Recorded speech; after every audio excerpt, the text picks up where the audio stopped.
Hello and welcome from Budapest. This is Hungary Reports from Public Media M1 with the latest news from Hungary and the Carpathian Basin in English.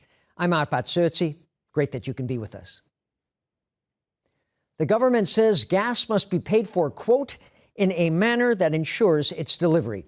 That's what Hungarian Foreign Affairs and Trade Minister Péter Szijjártó said in the Croatian capital of Zagreb, where he met with his Croatian counterpart. Hungary still relies on gas supplies from Russia. Szijjártó said that he believes that energy supplies are a matter of national security and that it is the government's duty to guarantee that security. He added that until new natural gas resources and alternative delivery routes are found, much of Europe would continue to remain largely dependent on Russian gas supplies. The European Union has launched its rule of law mechanism against Hungary because it says there is rampant corruption in the country. The Hungarian think tank Center for Fundamental Rights says it feels Hungary has been, quote, stabbed in the back with the launch of the mechanism. The group's strategic director, István Kovács, said that the EU is launching a campaign of political blackmail. Those are his words. He added that EU leaders are only interested in democracy if parties they favor come to power.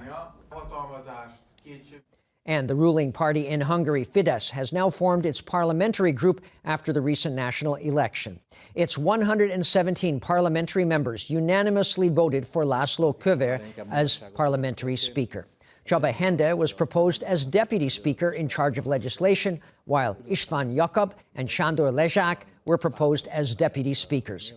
Máté Kocsis was unanimously chosen as head of the Fidesz caucus. The Hungarian government has decided to raise pensions by a further 3.9% as of July 1st. That means that just this year alone, pensions will have risen by almost 9%, said the head of the Prime Minister's office at a press conference. Gergely Gulyás pointed out that the increases were made because of higher than expected inflation. The government now believes that this year's inflation will reach 8.9%. And that's why it decided to add on to the 5% pension increase it had first implemented at the beginning of the year. A monument about the Second World War was inaugurated in Budapest in the city's 12th district. The work, consisting of two granite slabs, represent hope and want.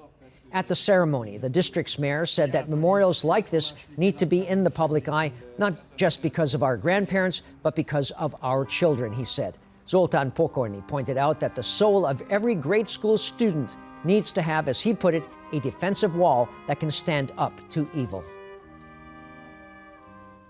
And that's all for now from Hungary Reports, but don't forget you can watch the show live every night at around 11:15 p.m. Central European Time. You can also catch the program in repeats and online. Thanks very much for watching, and minden jót!